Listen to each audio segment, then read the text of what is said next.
We have a quorum. Everyone's here. All right. That leads us to Pledge of Allegiance. Mr. Feely. Yes. Would you lead us this morning, sir? I pledge allegiance to the flag of the United States of America and to the republic for which it stands, one nation, under God, indivisible, with liberty and justice for all.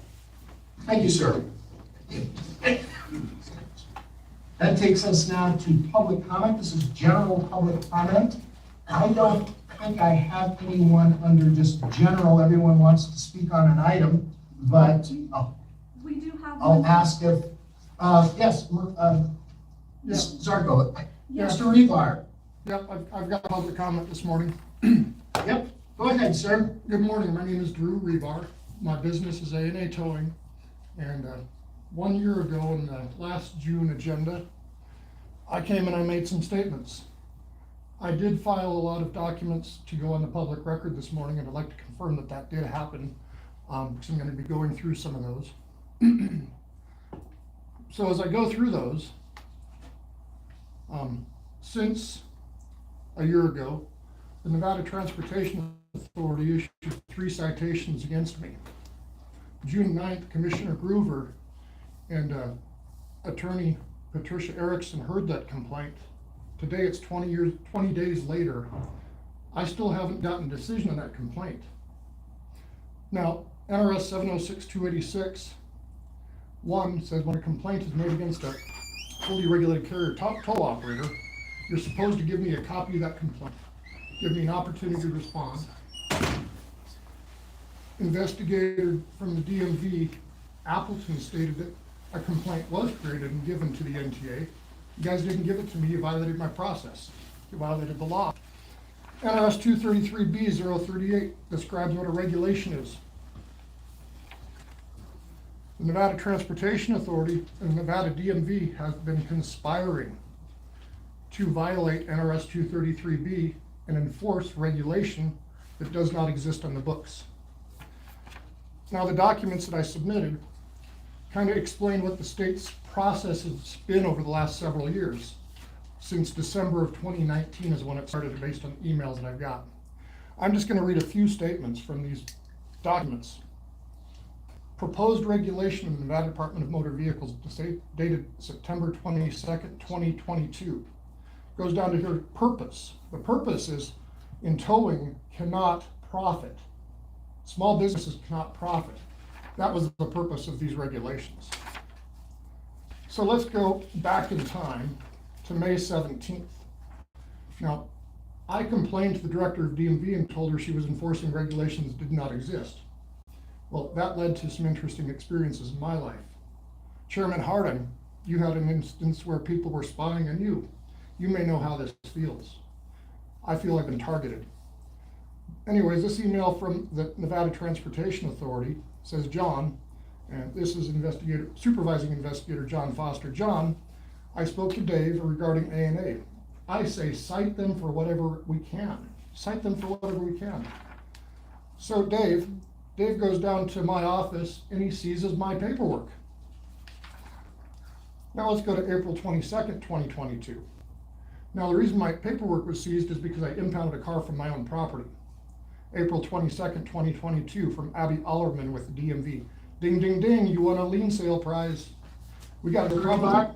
Yes, sir. Mr. Rebar, your 3 minutes has expired, sir. Okay, have a nice day. Thank you so much. It's, you know, we don't care about the law.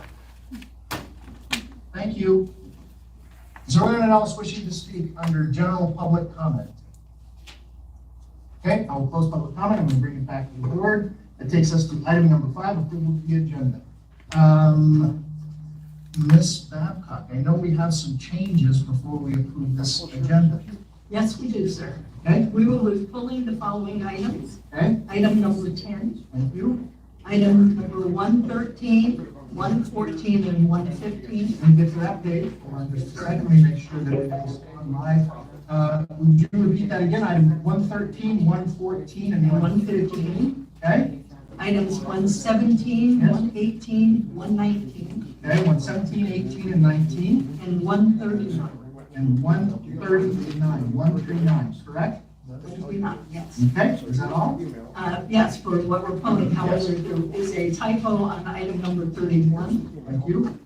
It should be, It references NRS 706.381, but the correction is it's NAC 706.381. okay, Mr. Cooley, is that a material difference in this item? I don't believe so, I think. All right, thank you so much. All right, And that is one item. okay. All right, so I'm looking for a motion to approve the agenda with those items that were mentioned removed. I'll make a motion for approval of the agenda. So a motion by Brewer, second by Gibbons. Is there any other discussion? Seeing none, all those in favor, please signify by saying aye. Aye. Motion carries unanimously. That takes us now to item number 6, approval of the minutes for May 25th. Any emendations to those minutes? For a motion.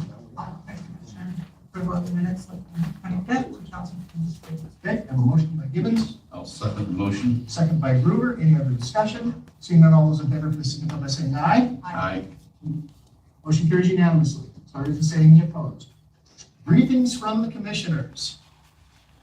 Ms. Gibbons, I'll start with you. Well, we did celebrate June 19th, and that's the federal ends, and thankful for our own governor, he made it a holiday too. This was the fall of slavery, and it was a very important thing for us to celebrate.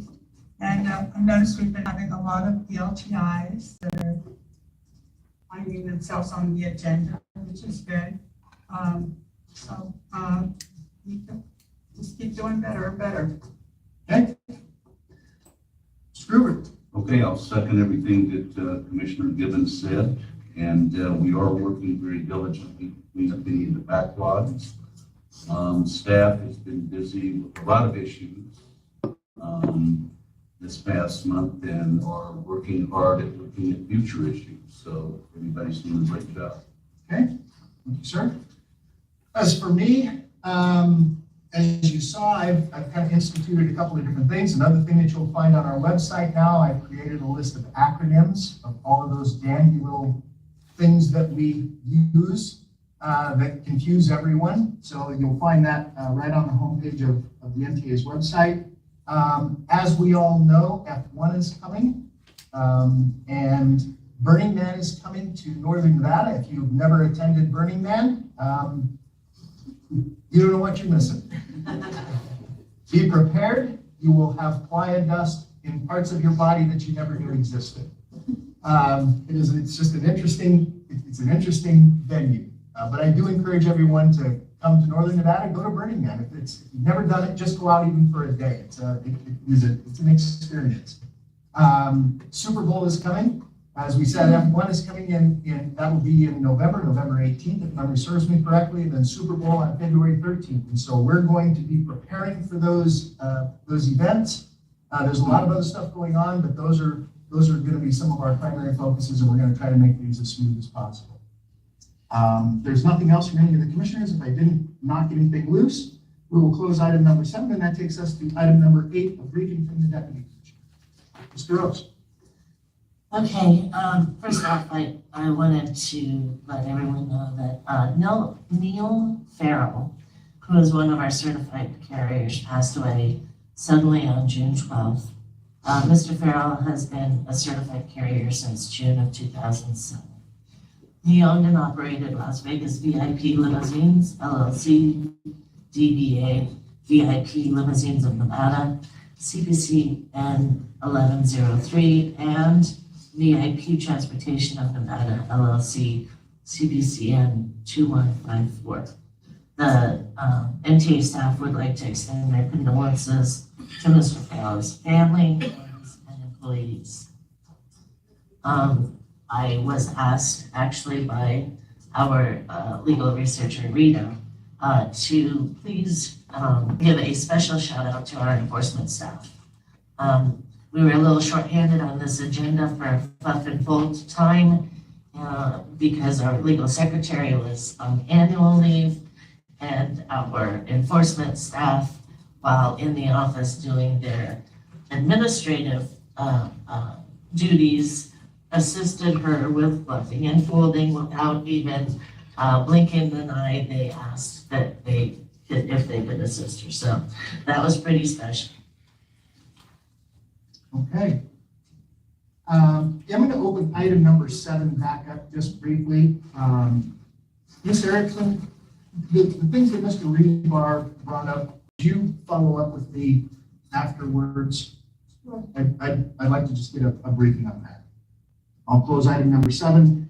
That takes us now to item number 9, report of legal counsel. Mr. Feely. Yes, sir. Good morning, sir. First of all, I think I'm gonna take you up on the Burning Man offer. You gotta go. Would like to check that out? You gotta, and by the way, you have to go rent a special, I call it a Bernabago. Winnebago? Yes. All right, I'll look into that. As far as legal issues, the NTA is currently involved in 5 matters before different courts. There's the Sierra West matter.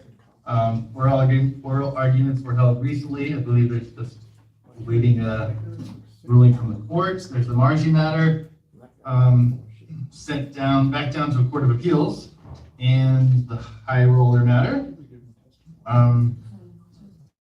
Briefs have all been filed there, waiting on notice of oral arguments. There's also now a TJR in the WFT matter. I believe all briefs have been filed there. Okay. And Well, he needs to our newest sign. one is Okay. Salt Lake Express, a matter filed in federal courts. There was an injunction which was denied, and an answer or response to pleading is due to their complaints at the end of July. That's Okay, it. thank you so much. All right, that takes us now to the meeting minutes. We need to get all this organized. Somebody, filled out, okay, firm paid okay, all right, I got this. That takes us now to item number, actually, okay.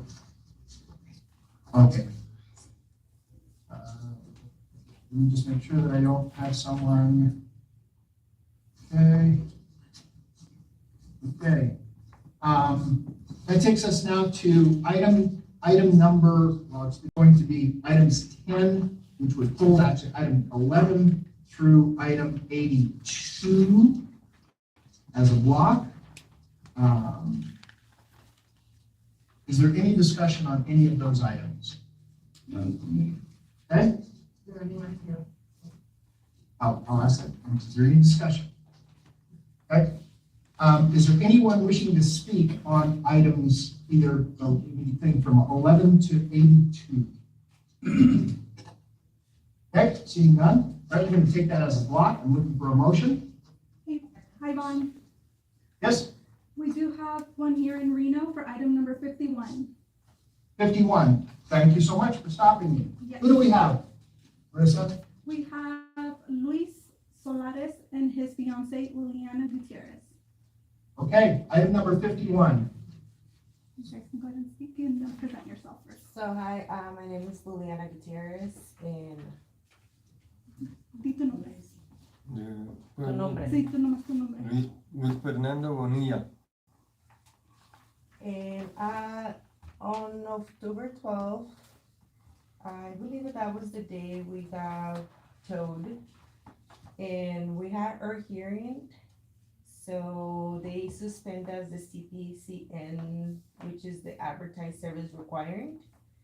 But we're kind of confused on NRS 706386 requires CPCN. I think we're getting that ticket in the mail, but we haven't get anything. So we're not quite sure how much it is. They told us we were gonna pay $250, and then we come back and ask, and they said it was more. So we're kind of confused on that one, and also in the other one, which is NRS 706476, impound by authority. So we're confused on those two. Okay. I don't think we can give legal advice, but what's the counselor's? Not really legal advice. She's waiting for a bill, so to speak, that would occur after this hearing. We're really waiting on this hearing to happen and for us to vote on that before the actual order gets prepared, which would then be sent to her with notice of the fine amount. However, she probably would have been, I mean, she would know the fine amount because it would have been discussed at hearing at least. This would have happened sometime. Is that in the, oh, so it says G-Name. Do you happen to know if it's in the, is it like the prepared ordinance? Proposed ordinance? Yes, the amount Okay, will so- be in the proposed So we order. just want to find out that info for her. We could probably do that right. I have that if you need it. The hearing was held on October 14th in front of Commissioner George Assad. It was the impound hearing and they chose to go ahead and do the citation hearing as well. They were fined $100 for each impound because there were 2 vehicles impounded. I believe it was a truck and a trailer. They were assessed a fine of $2,500 with $2,250 in abeyance for the 706 386.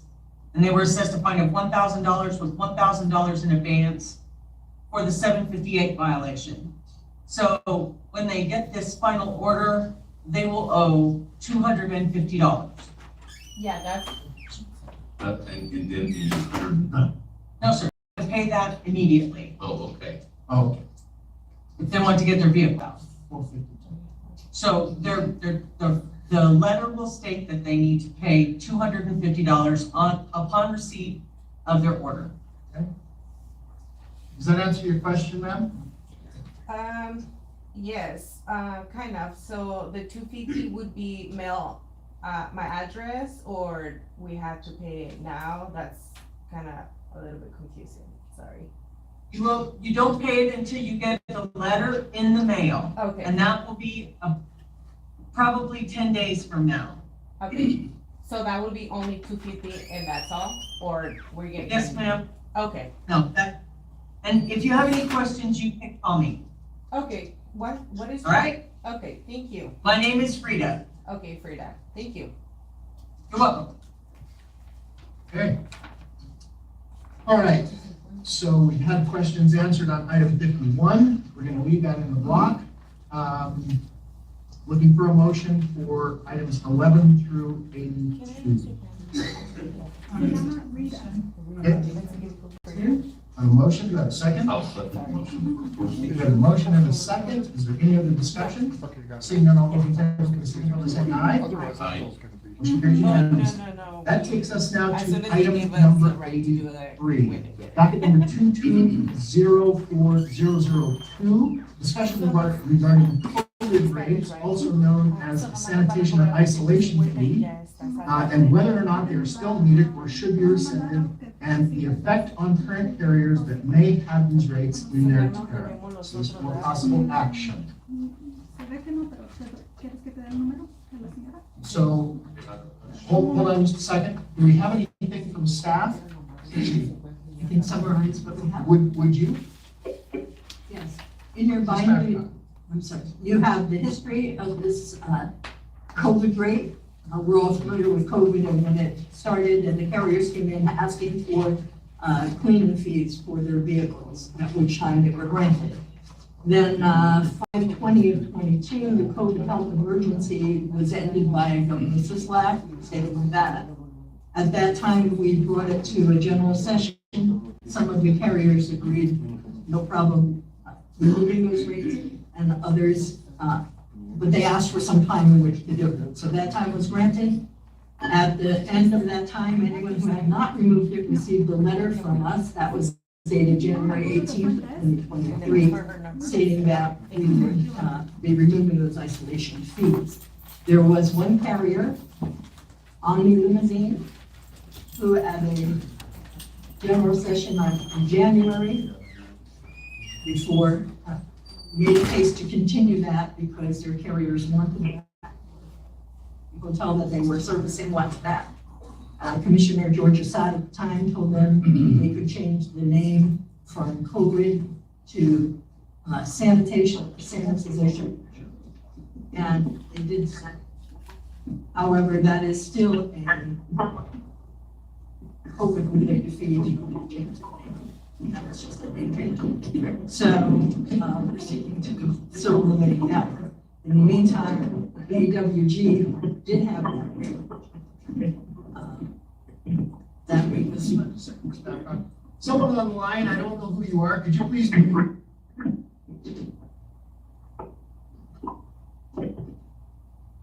Thank you so much. Ms. Bennett. Okay, sorry about that. So AWG was one of the carriers who, among the other ones that you have copies in your book, that removed that rate.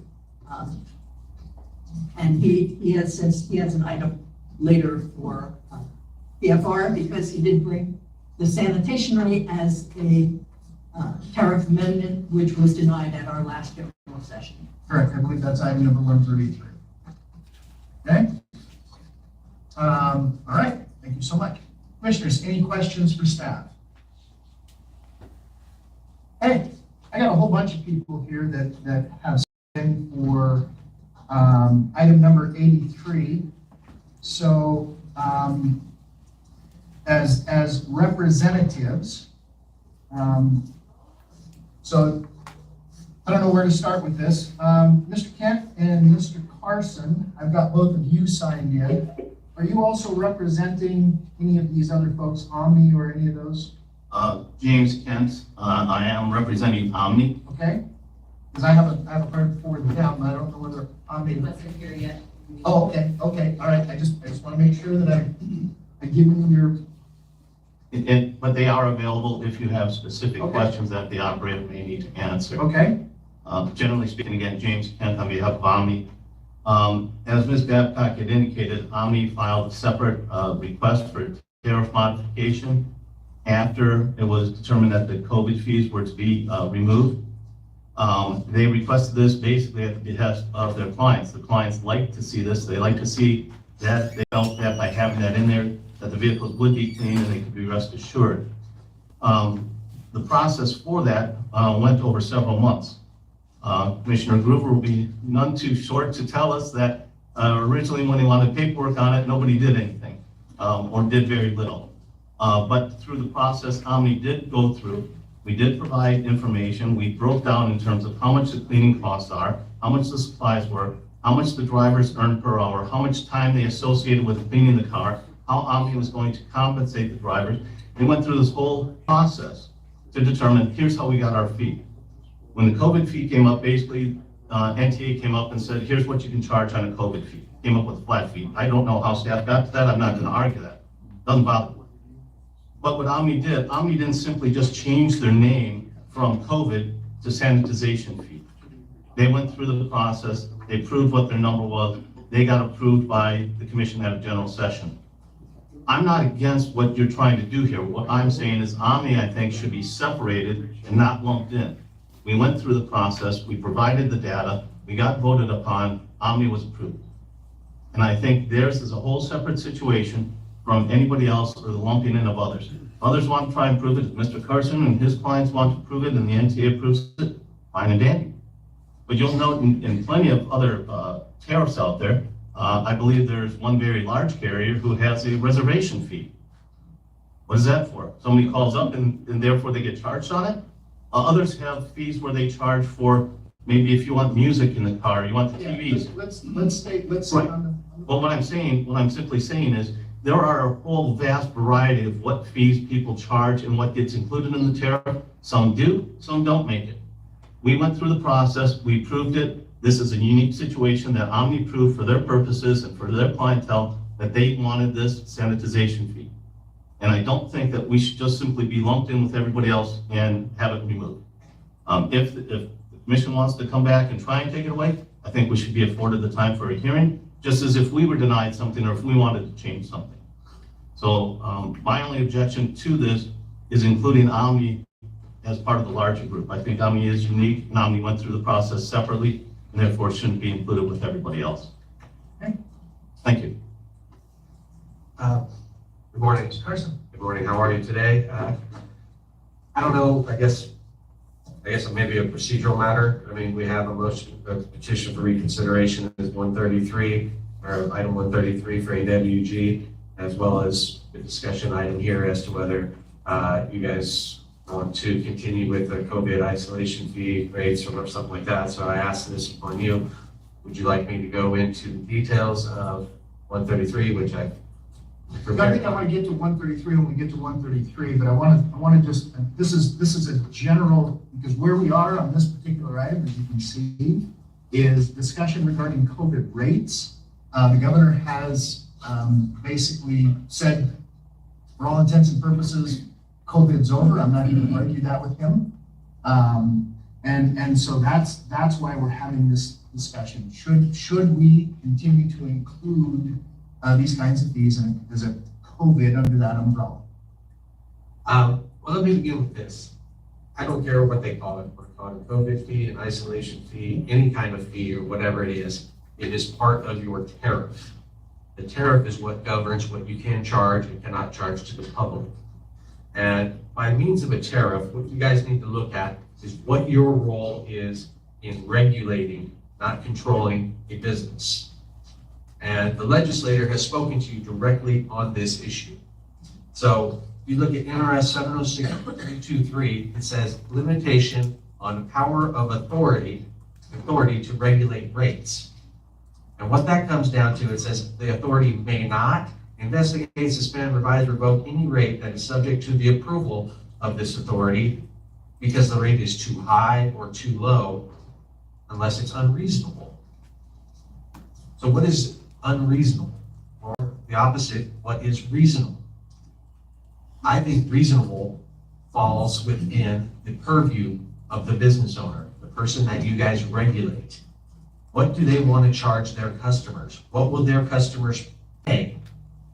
That is determined on reasonableness. Every day, all of us go through decisions in life based upon what is reasonable. If I drive down to the Burger King and I say, there's a $7 hamburger. Okay, that sounds reasonable, I'll buy it. Driving down the street and I say, oh, $4.50 for gas per gallon. That might be high. I can go down the street here and get the gas for $4.25. That is my choice. It's based upon reason. Do I need to do this? Do I want to do this? Is it necessary? Is this something that I want? Is it something that makes me happy? Is it something that's based upon reasonableness? And the person, there's only two people that will decide that. One, business owner, and two, the person that decides to apply or take the services. And so what you look at is any fee you want to charge. I know you shut down Mr. Kent about reservation fees and all this music fees, but I'm going to say we need to look at tariffs in general, not whether it's a COVID fee or not. What we need to look at is what they want to charge. And your role simply is, according to the statute and to the laws, is whether that fee is reasonable. So it says if the rate is scheduled to approval, which is 706.321, says that it has to comply. Your role in regulating rates rolls back to basically 706.151, which is the legislative direction. And it says, subsection D, to encourage the establishment and maintenance of reasonable charges for intrastate transportation by fully regulated carriers. There it goes again. So not once, not twice, but 3 times. It's come down to your role in determining what is reasonable. Now, is it reasonable for a man with 30 years of transportation services in Las Vegas, in the state of Nevada, to want to request a $3 fee for the increase in costs associated with cleaning his vehicles? Well, clearly it is. He has clients, big clients, that are requesting this. They have seminars where his drivers are requested to go to the hotel and be taught how to pick up and care for their customers. COVID may be over, but I can tell you this. There's always something in the back of your little mind, that little voice that says, oh my gosh, there's still a sanitation dispenser on the wall. There's still people on the airplanes wearing masks. It's not, it may be over, but it ain't gone. It's changed us forever. Oh man, I forgot to wash my hands. Oh, somebody just sneezed. Did they have COVID? It's just, I mean, it might be as ridiculous as it may sound, but it's in our mind every day too. It's this. So I don't think, based upon the law, that if a carrier makes a reasonable request that it should be denied. We're here asking you for something. We're asking you, we want to charge, we're telling you, we want to charge this, and you guys are saying no. Does that make sense? There are choices in this world. If somebody chooses not, our tariffs are published, correct? They're online for the public to see. They can go down, they can see AWG, they can see Abraham, they can see Bell, Captain. Okay, let's see, this one charges $90 an hour, this one's $75 an hour, this one's $80 an hour. Oh, there's a $3 sanitation fee, isolation fee, whatever that is. I'm gonna go down to the next one. That's their choice. Now, if Mr. Waxler or somebody chose to say, I'm gonna charge $500 an hour for charter, isn't somebody free to say, okay, I want to take your car? Or is it their prerogative to go down to Captain for $75 an hour? I mean, it's all a matter of principle. Okay. Thank you, sir. I know that we've got 133 coming up too, but that was my 2 cents. Okay. Dad used to tell me if you spend your 2 cents too many times, you're broke. If we don't charge $3, we go broke. You go broke.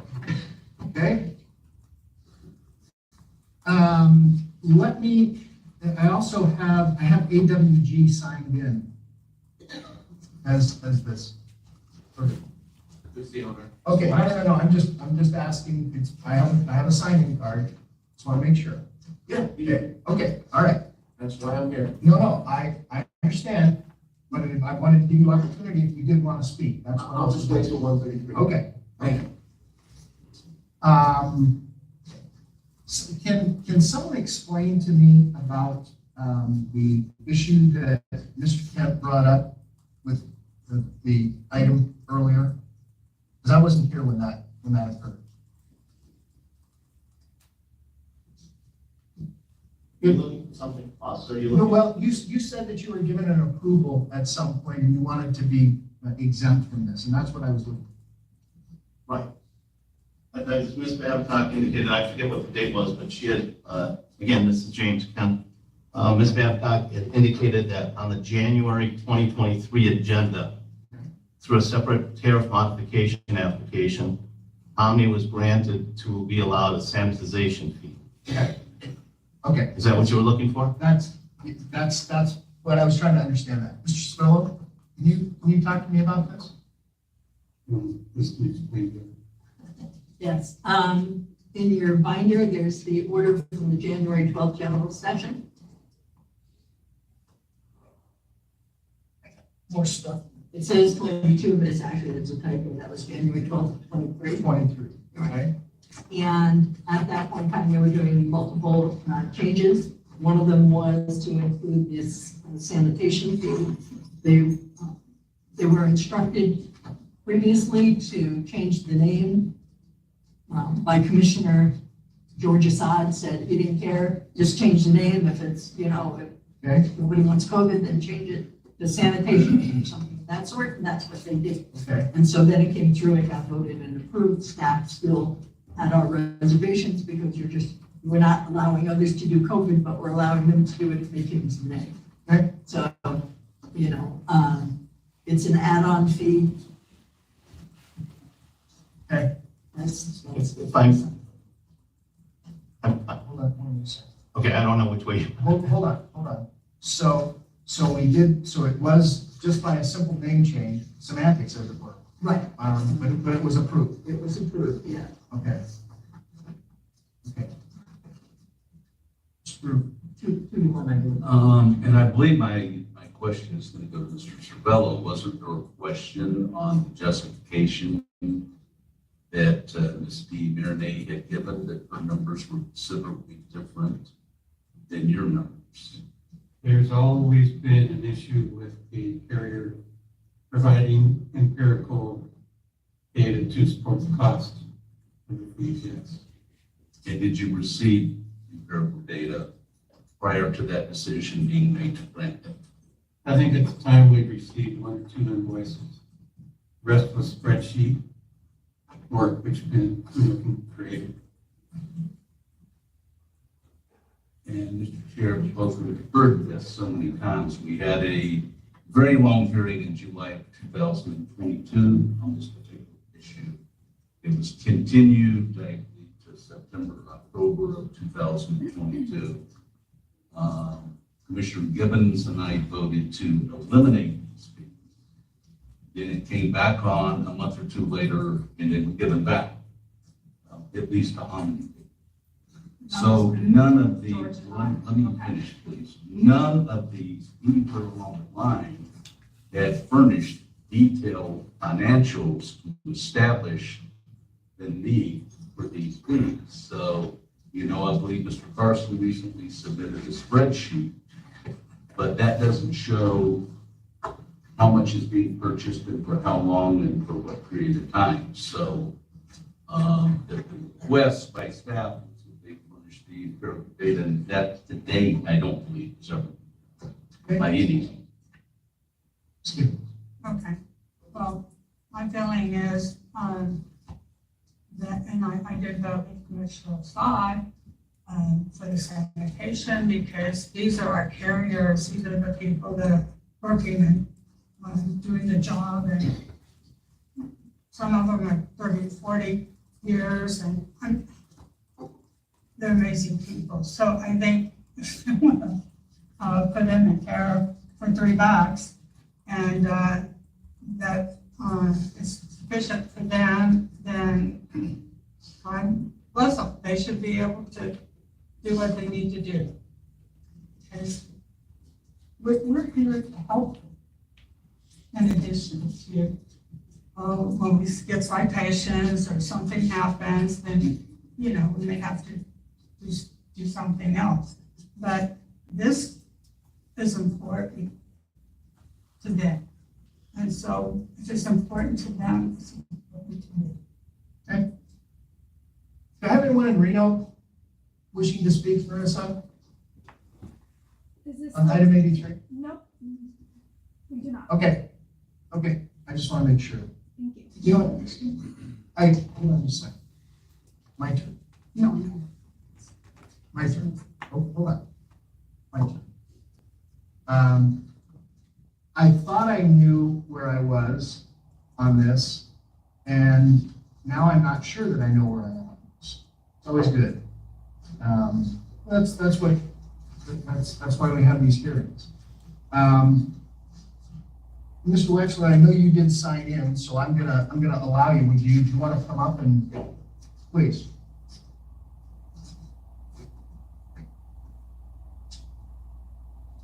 Alan Waxler, owner and operator of AWG Ambassador, and thank you for your time.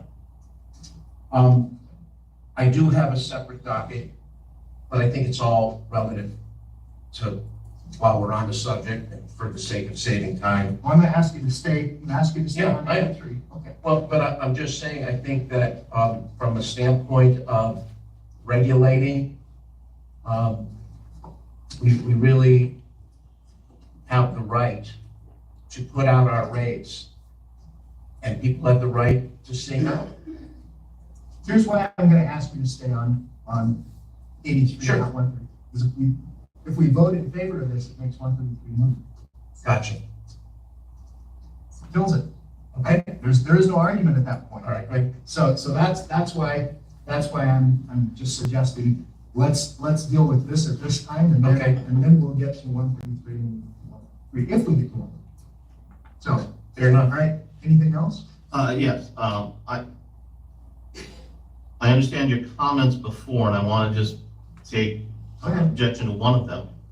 What Omni did was not merely a semantic of changing the name from one thing to another. As noted, we did provide a breakdown as to what some of the costs Well, were. it's sanitation fee, that's what I Right. meant. It's a Right. sanitation fee or an isolation fee or a COVID rate. It's Right. You're still cleaning. But the previous fee was basically an automatic one granted without any showing from the client, other than said, we want to add this fee in, okay? Omni, when they applied for it, was told, hey, we're gonna need some other information. We provided the other information. We did a spreadsheet. They broke down wages of how much time was being spent. How did they come to the cost? How did they arrive at it? What were the fees that what were the costs that they had into it? And now I understand whether staff, and I appreciate everything staff does on many things. And we've had staff support on a lot of things. We have staff not support something. The staff will be the first to tell you they're not the decision makers. It's up to the commissioners. In an Omni's case, we have commissioners vote 2-1 on a separate issue. So I don't think Omni should be lumped in with those who simply want to continue calling it something, or whether they want to change it to just by calling it a different name. I'm not familiar with Mr. Waxler's, what they've submitted. It sounds like they've submitted other things in addition, going above and beyond simply changing or calling it a name. As to 183 itself, one other comment I'd like to make. I've been doing this for some 20+ years, and I know there's a lot of other people who've been doing it for much longer. I have never seen the commission take such interest in somebody wanting to put a charge on the tariff as this has been going on now for a year. And I mentioned before, I've seen tariffs that have out there where they charge for glassware, they charge if you want the TV on, they charge if you want the air conditioning on. I've looked at some of those tariffs and they've got charges 3 pages long. I don't care about that. If they want to do that, that's fine. As Mr. Carson eloquently said, if somebody looks at it and says, like, geez, I don't even know what I'm getting charged, I'm gonna go to this guy, it just says $75 flat fee. Great, that's their choice. Somehow those tariffs were approved in those. I don't know why this is such a great concern. I can understand exactly if it was an automatic and we're taking away the automatic allowance. But if you want it, come back in and prove to us, I think that's fine. That's the way the process should work. Omni did that, and therefore I think Omni should be exempt from being put back in with the automatics. Thank you. Okay, I don't have anyone else signed in. Commissioners, any other discussion on this? None for me. Okay, Ms. Gibbons? I think everybody knows how I feel on this. Yes. What? Mr. Tom Davis, he came in late, I think he signed up for this one as well. Okay. Or he was. I didn't get a. Signed in for all number. We get 501 Sounds good. 5 or something like that. Tell me who you are. My name's Tommy Davis, I'm with GMT Care, I actually knew, but I needed to put you on the record. Las Vegas and Reno. Yes, Thank you, sir. go ahead. This is for item number 83. Yes, sir. So the COVID fee, isolation fee, sanitation fee, Yep. so on and so forth. I was kind of listening to Mr. Kent earlier about separating the two, and I don't know anything about limo service or taxi service or what have you. I know about non-emergent transportation, and in my opinion, it's totally different, because these people are coming out of the hospital. And I know COVID is gone, but Those are words. exactly. I'm just telling you. But I can tell you that, as Mr. Carson had said earlier, it's everywhere, the mask, the sanitation, the media still, whatever you hear. Unfortunately, my staff, is a little bit different. Great staff, they're just not medical at all. I'm the only clinician that works with GMT Care. I've been a nurse for 25 years. So I understand the difference between washing your hands and yourself versus putting on all the garb when you take care of a patient. You just need to wash your hands on certain infections. And that's what we're really talking about, kind of an infection. So that's why we looked at doing isolation, because that's what the hospital recognizes as an infection. They put them on different isolation statuses. So in order to explain that to my staff, very difficult, they really don't understand, because they go into a hospital and see the nurse with a mask, gown, hood, gloves, and they're saying, oh, this person's not COVID. Even though COVID. Well, it can be a number of other things. And it can be a number of other things. They can be So- transplant patients and be immunosuppressed, and so I understand. We had one the other night that had bed bugs. Very familiar with. Bed bugs is an isolation issue. Common bed bug. So my point is, and I know I'm kind of jabbering along here, my point is, there is an isolation need, and in order for my service to continue to offer it to hospitals, accounts, and nursing homes, I have to pay my employees extra to do this, whether it's extra $15 to do a COVID or a isolation patient, or bonuses to come in to do something, or bonuses to help out, because they flat out refuse. And this is a service I want to provide to the accounts that I serve, which are sick patients. They're not ambulance patients. Obviously, we do the opposite of ambulance. We take them home to the nursing home or to a rehab. And that's the reason I wanted to speak today, to see if I can get my point. All right, anything else? One last thing, nothing to do with that, Mr. Davis. I don't think you can count one carrier out, as Jamie says. I don't want to throw them under the bus or something like that, but if one carrier has a fee, it has to be available to every carrier, or That's from under a limit. Yeah, well, buses, yeah, that's true, but buses can charge fees. Okay, Okay? I'll throw them under the Are limit. we, is that it? That's it. Okay, so I wanna make sure that I understand this, okay? So when a motion is made, if we make a motion to approve, that means that we rescind. Right? So far, so good, right? We rescind those rates. If we make a motion to deny, the rates stay in effect. Am I correct in that? I guess it depends on the motion. If the motion is just a straight approve or deny, then yes. Okay, I guess if you state within your motion a little more clearly what you're moving for. okay? All right, so let me articulate something just for a moment. I thought I knew where I was on this, and now I don't. This is good, right? I mean, you've made compelling, cogent arguments. And that's good. That's why we hold these hearings, because, you know, when you read stuff, when you just look at it, when it's a piece of paper, you don't necessarily look at it the same way as you possibly would when you do a hearing. That's why we do hearings. And I try to come in with an open mind. I look at things and I think I know where I am, but I try to hold an open mind. And I actually, in this particular case, I thought I knew where I was, and I thought that eliminating these rates was valid, and now I don't think I am. Now I think that it's a valid thing to have.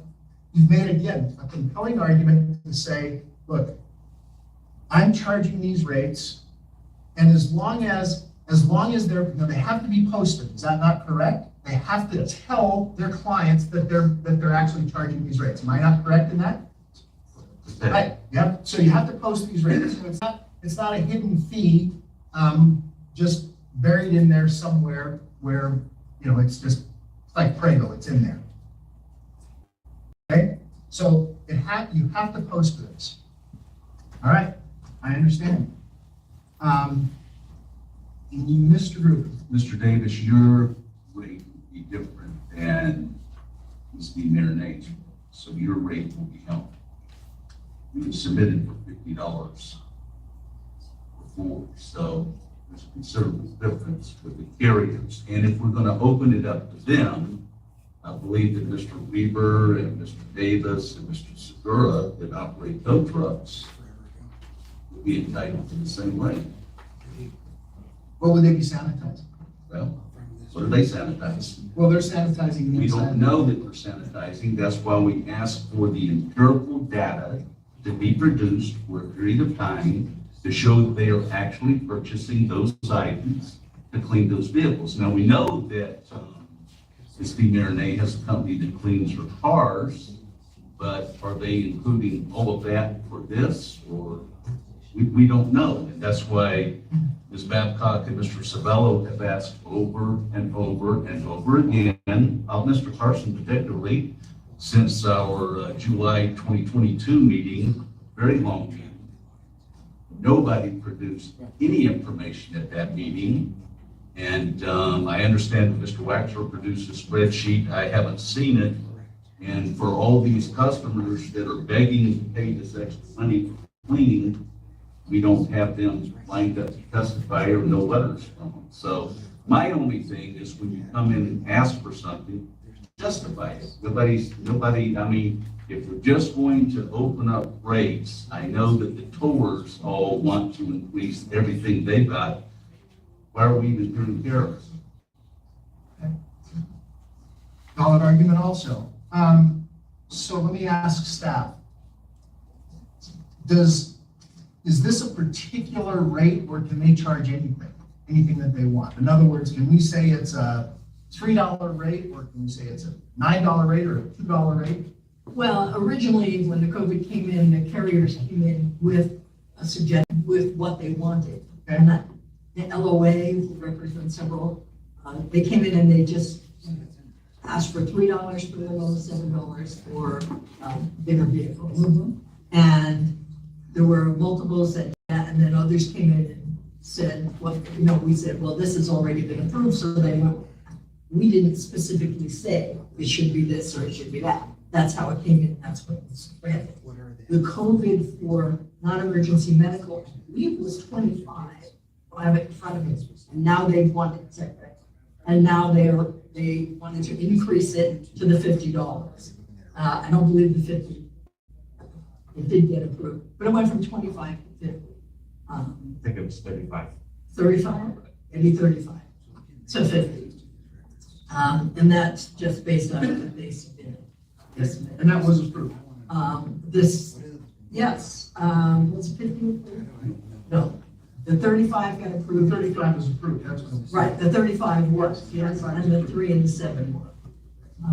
Target bus, of course, we don't control those, so I don't know what they're charging. Okay, so, but again, here's my question. Is it still going to remain 3 and 7, or can it be anything? We don't cap the grades, we don't. I'm just, again, trying to understand, so help me out, Councilman. What was the question? Is it, Right. is it, It would be carrier specific to whatever they suggest they want to do. okay, And then it's a matter of can they justify it. So if people have 3 and 7, which they've had before, that's, you would have had as okay, so, reasonable, but if someone, so here's what here's what I'm trying to understand. If we approve this today, if we say, yeah, we agree that they should be able to charge a sanitation rate, I'm gonna throw COVID out, it's just a sanitation rate. Okay? And does one have to come in, does Omni have to come in and say, look, we want to charge $7 so that we know what that is, and then A&G says, no, we're gonna charge $3. Do they have to tell us what they're charging? Does that rate have to be approved? they can ask for whatever they want. Whether or not that gets approved is up to you, Jim, based on if it's 3 or 7 or whatever, can they justify that rate? So, but again, what's before us here is the fact that should we keep those sanitation rates in place or just eliminate them where nobody comes in? Correct, and that's your decision. If you say yes, they're okay, then the carriers are gonna come back in, the ones that want it. Right. And apply, And apply. based on what they talk about. And at that time, we can ask for justification of, you know, you want $50, tell me why you want $50. Exactly. Right. Exactly. Okay, I understand. All right. Okay. Anything else? I just want to be clear on one point. Opposition to this has been the fact that the industry has resisted providing for Omni. But I think that Ms. Babcock's office needs to establish what the standards are going to be, what they need to submit, and how we're going to do this. Ms. Babcock? Yes, when we receive a spreadsheet that says we spent this, we spent all this money, we're paying this for payroll, we're doing everything like one we recently had. They have 3 people cleaning vehicles at so much. Well, they probably got they've got somebody cleaning vehicles anyway, because we would assume they're offering clean vehicles to their clients. And now they want to go above and beyond to sanitize. But here's what I would tell you, because I kind of know a little bit about this, because we had to sort of deal with this. Cleaning airplanes used to mean that a flight attendant or someone would walk through and they'd sort of pick up trash, and that was that. Then when COVID hit, and of course there was no empirical data by the way, that COVID was being transferred from surface to human. It really seemed to be more aerosolized, but I digress. But they were forced to go in and wipe down every single seat in the plane, which actually really changed the flight times, and because one plane, they disembark and then another group gets on, and so it really dramatically changed things. And then of course the airline industry and everyone said, no, you don't have to wipe it down anymore. That's your responsibility. So I understand sanitation versus just cleaning. It's a slightly different aspect. All right. Get it? Okay. It's okay. All right. I'm ready to entertain a motion. So Mr. Feely, I want to make sure that we get this motion correct so that we know what we're voting on, because I don't want it to be backwards. I've seen this in numerous meetings where, voting yes means no and voting no means yes. That happens. It does, it depends on whether you're upholding a decision or overturning it. So, Yes, it does. okay, so, again, advise me. What kind of a motion, what would you like to see, whether it's for or against? You can do this. All right, then I would suggest that somebody make a motion as to whether or not,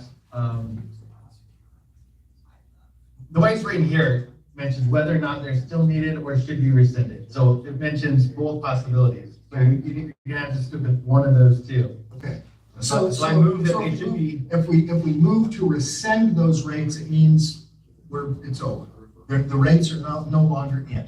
If we move to uphold the rates, then as a sanitation fee, then it's in. It would be dependent on how the motion is crafted. I believe that would be correct. Okay. Can I make a suggestion? Did you make the motion, if you move to allow and allow sanitation or isolation fees, and then that way, those fees are not, you haven't pigeonholed them at a specific rate, then that way they can submit To allow to. the fees to occur. Great, Correct. that's a great suggestion. Thank you. Well, that's a great, again, I want to make sure that everybody knows what they're voting Or to not for, allow. to not allow. Right, Thank you. okay. That makes sense? All right, I'm looking for a motion. Go ahead. I'll make a motion to allow sanitation fees To remain in place. to remain in place. Okay, actually, you know what? I'm gonna second that. Discussion. I think the only discussion that I would have is that those fees are justified with their financials and submitted to staff. Under discussion, Ms. Babcock. I would ask that we determine how we'll proceed with this, should they want to, because they will rescind it now, except for, so the carriers who want them would have to reapply. And rather than have, if they are reapplying strictly for the sanitation fee, I don't think we should penalize it, have to notice it in the paper. Okay. So maybe they can do one notice between them, and everybody that's putting that in can go under that notice, but only for the sanitation fee, because anything else, then you have to go through the regular proper channels. So we don't have a Yeah, budget. I think there's still a motion in a second, so I don't know if you want to amend the motion. We're still under, incorporate. we're under discussion. Okay. Okay, we're under discussion and the motion can possibly be amended. So, because there's been a question as to what would happen. So I want to understand. So, As to what- so staff is recommending an amendment, Mr. Gruber is recommending an amendment, and staff is concurring with that amendment. So what would the amendment, in order, again, I want to make sure that this is clear and everybody knows what is in front of us and what's being voted on and what the expectation is for them. And forgive my loquacious nature, you guys, I want to make sure that this is right.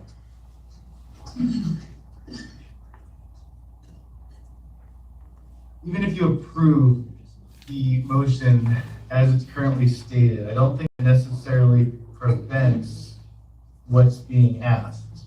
It still allows possibility of the sanitation rates, at which point any carrier can then submit a request to add those sanitation rates. Okay? You can have your standards at that point as to what they need to prove for that request to then be approved.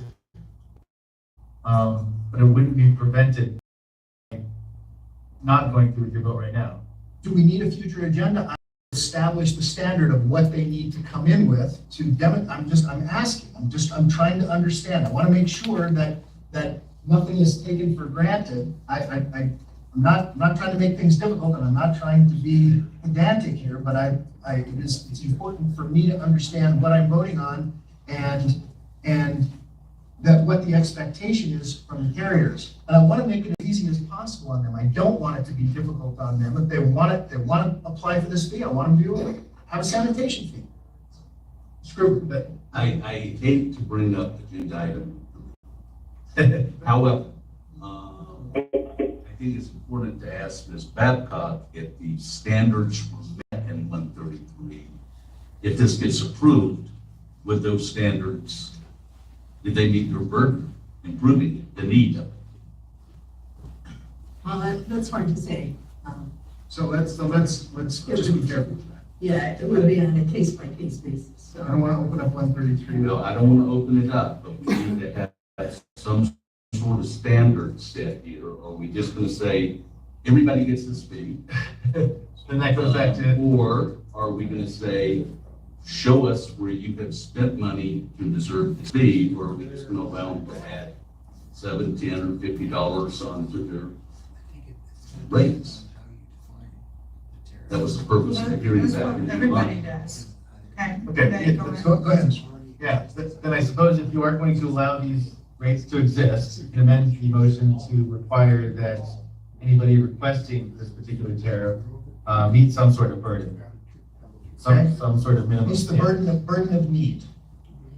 Sure, then to your prior question as to whether a future agenda item needs to be added to discuss what those minimum requirements are, then perhaps. But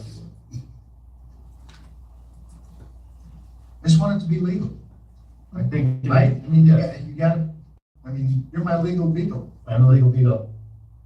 Then yes, if you carry on with this motion, to allow the possibility of COVID rates, I don't think that prevents people then be able to request to have additional sanitation rates. Say you need to say yes or no to at that time. Do we need to amend the motion at all? I don't think so. Okay, all right, I've got a motion and a second. Any other discussion? Seeing none, all those in favor, please signify by saying aye. Aye. None opposed, motion carries unanimously. Okay? We're gonna take just a 5-minute break. I'm gonna run out and use the restroom. We'll be back here, just give us 5 minutes.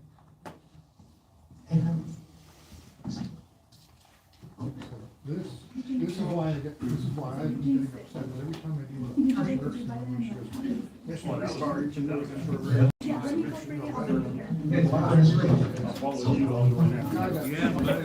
as well take this Our motion This is not one time.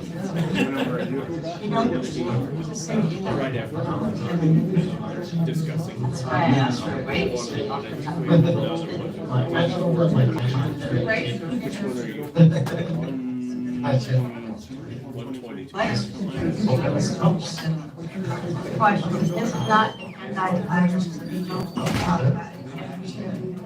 You don't get to submit it on the date. After all that discussion? Yeah. Thank you so much. I'll bring it back to you. Correct. You do this for 3 months. Okay,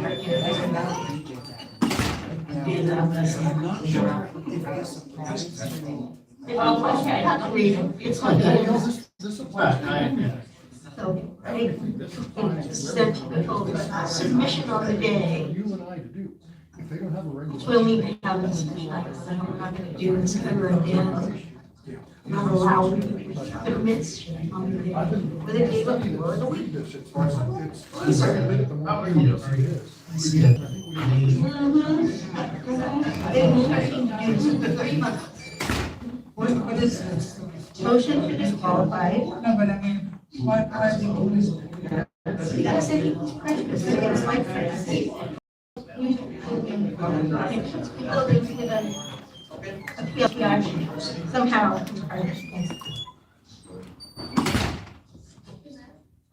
You know that was coming? That's fair, but it's not agendized, so it can't be spoken about. It's not.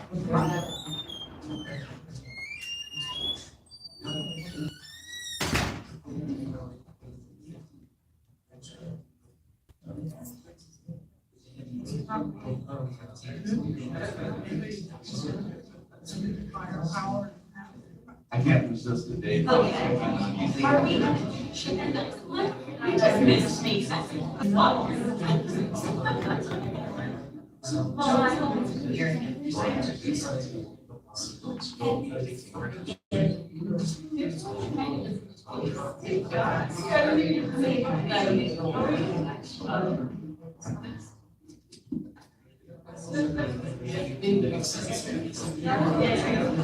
They're supporting. So, you guys can check, so you know, I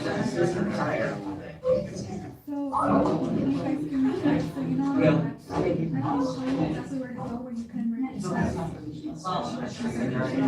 Actually says it's on the. Yeah, and it's also, I have it here. Well, I was just thinking, I'd like to see what the one after mine, the one. 124? 122. You're 123, right? Yeah.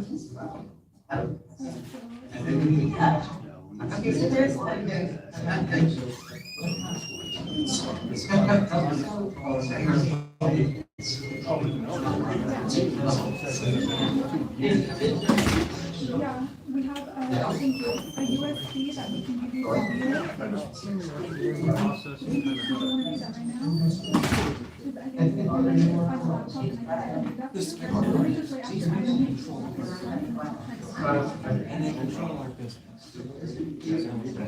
Being in the know is The more information you have, then you can defend yourself. Or if you want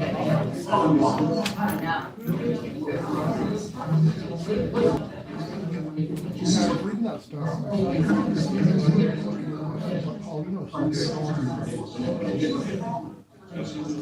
That was a terrible thing.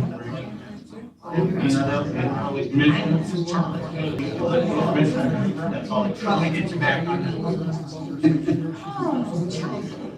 You don't know when or where. It really does. So, you just define this time, something later.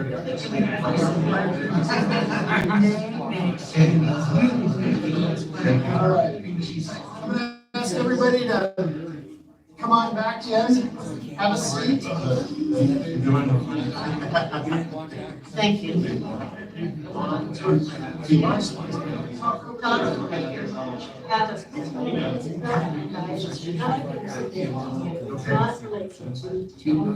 Just put it over. Totally inappropriate. If we get up and search those guys on the copy. Why was it This email right here. No, well, I would like to say, like, you know, within the month, I mean, if they come back in 6 months and say, oh, I want it now, you know? Right?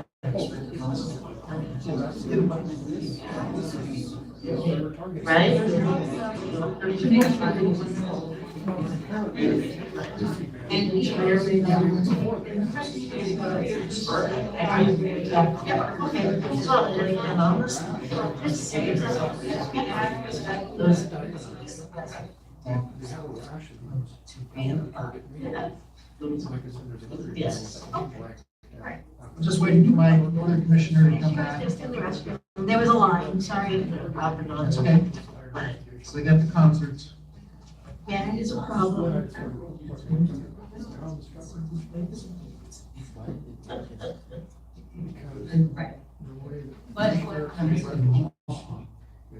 Right.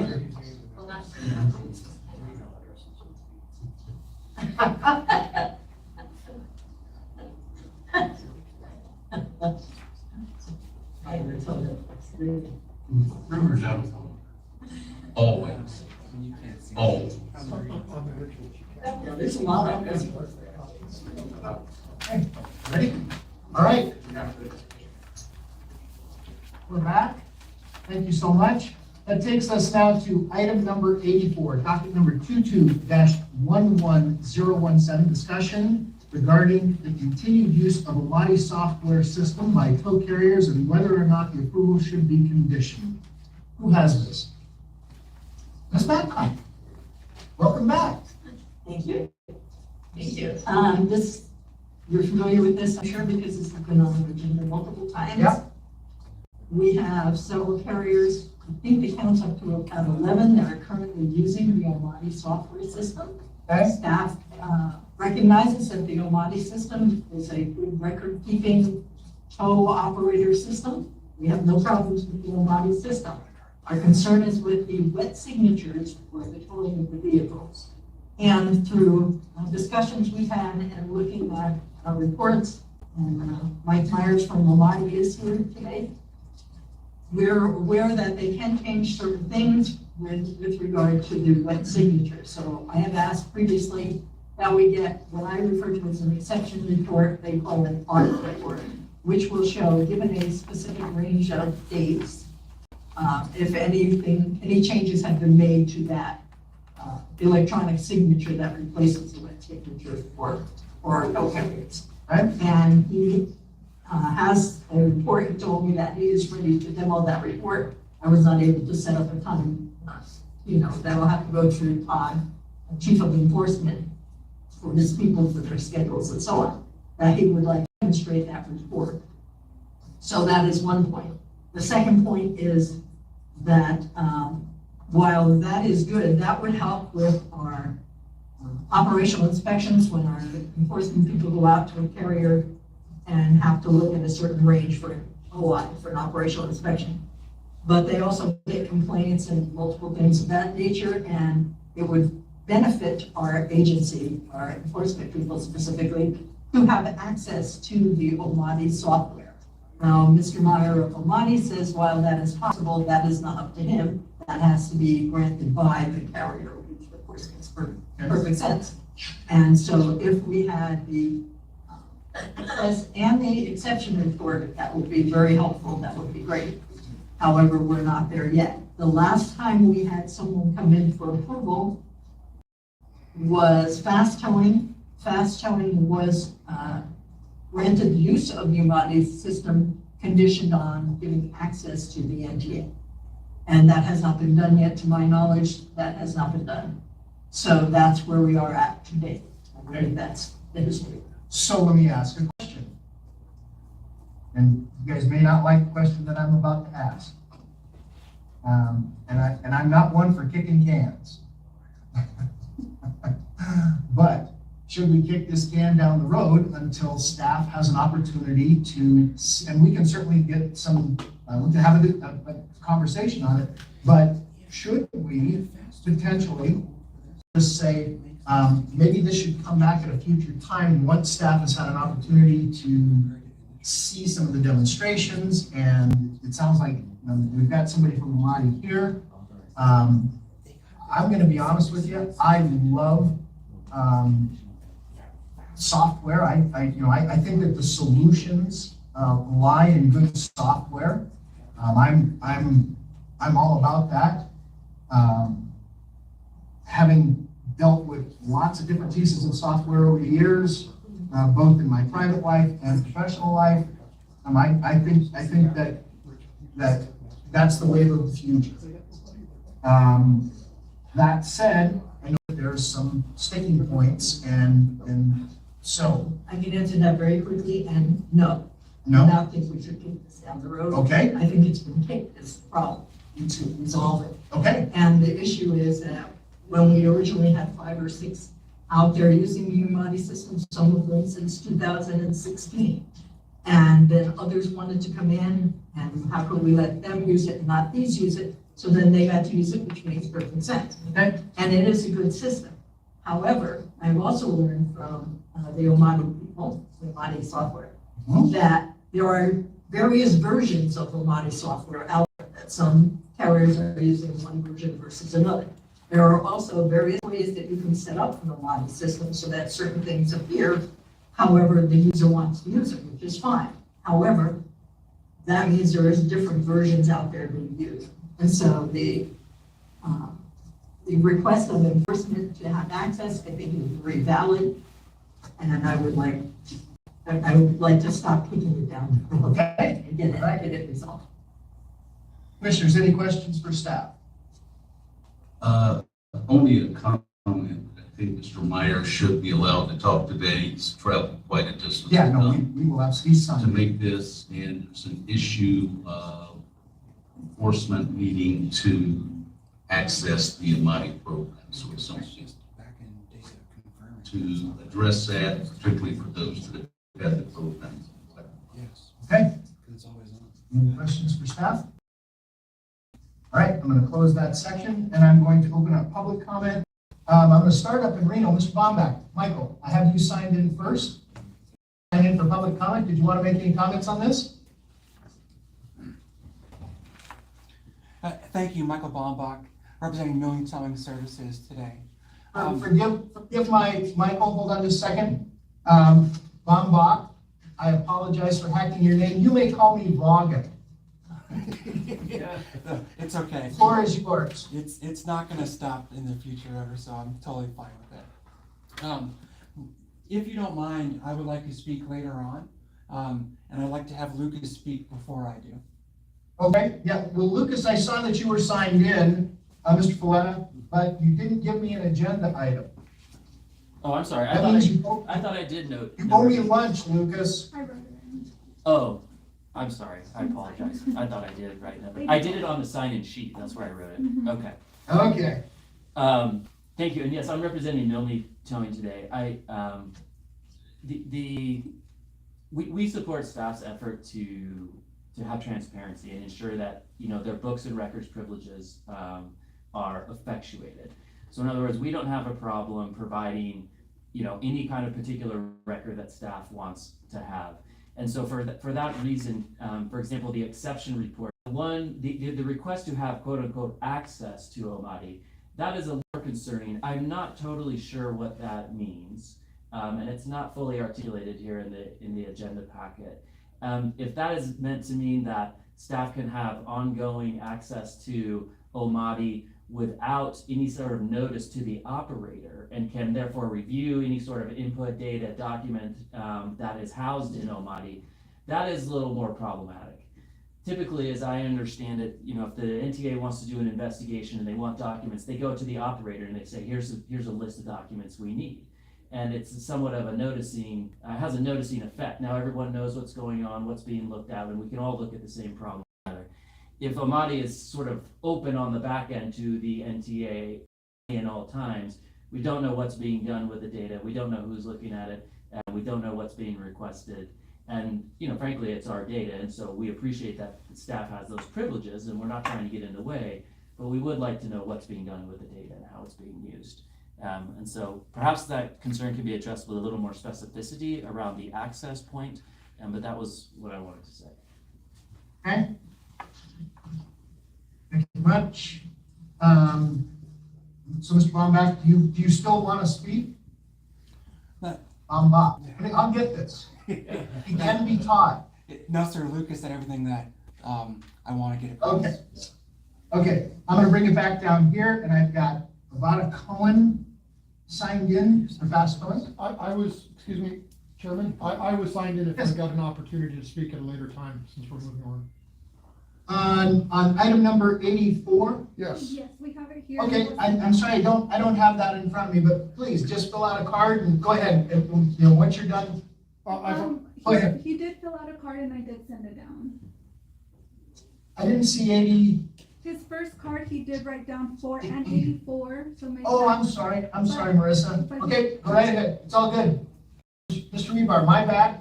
Anyways, forgive the oversight. Drew Rebar, NA Towing.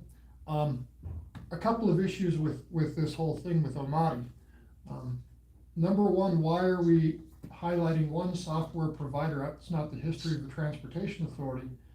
I was one of the first operators in the state of Nevada to use Towbook. And the Transportation Authority did not interfere with my use of Towbook or anything else like this. Why is this software being treated differently? That's my first question. With regards to the authority having access to records,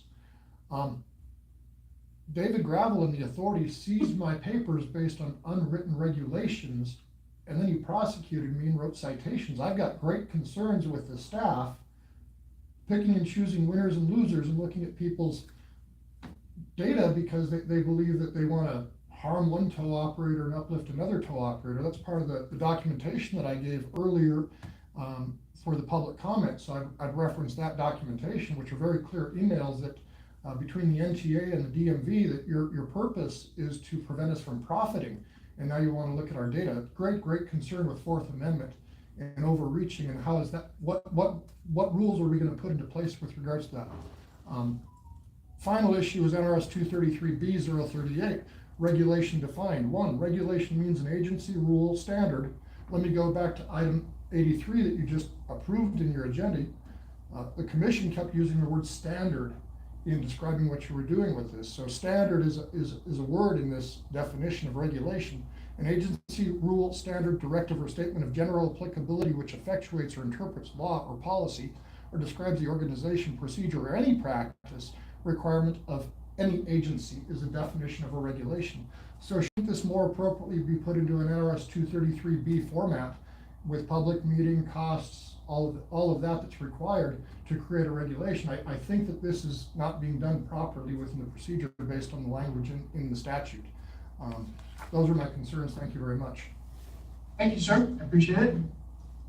Okay, I'm gonna bring it, is there anyone else in Reno wishing to speak at this time? Not at this time. Yeah, just, oh, hold on just a second. I'm gonna finish public comment and then I'll allow staff to speak. Okay, let me just finish public comment, 'cause I think that's important. Avada Cohen. I hope I didn't hack your name. Okay. Everyone does. Okay. Everyone does. Adva. My name is Adva, yes. I know, I'm with you Fast may Money. call me Boggin. Thank you. So we have, like Ms. Babcock mentioned, we have requested to use electronic signature for Omari. It is part of our transformation into making more technology in the business. And we were granted with condition, which I did not notice when it was granted, that we were the only company in the authority that is conditioning their granting with access. So, like everyone, like all the other carriers, I share the same concerns. Again, we have nothing to hide. Whenever the NTA shows up and they ask for information, they literally can open the drawers and grab it. But granting full access we don't even understand what that means, but basically having a username, right? I feel like it's very personal and it should not be granted. And when it comes to fast towing, I just think it's not right to condition fast towing's use of Omari with access, but all the other carriers are still going on using it with no access. So if the NTA wishes to force upon everyone that's currently using that they have to grant access, that's fine with me. But conditioning only one company just doesn't seem fair. Thank you. Thank you. Thank you much. Okay. Scott Hopkins. Yeah, I'm gonna wait on it for now. Okay.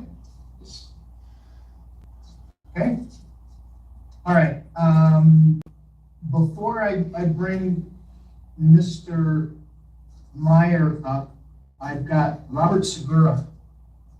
Mr. Segura, would you like to come up and? I'll wait until Samar. Okay. All right. Mr. Meyer. I love all your movies. Good morning, I'm Mike Meyer with Amati. So I've been in pretty good contact or communication with Liz.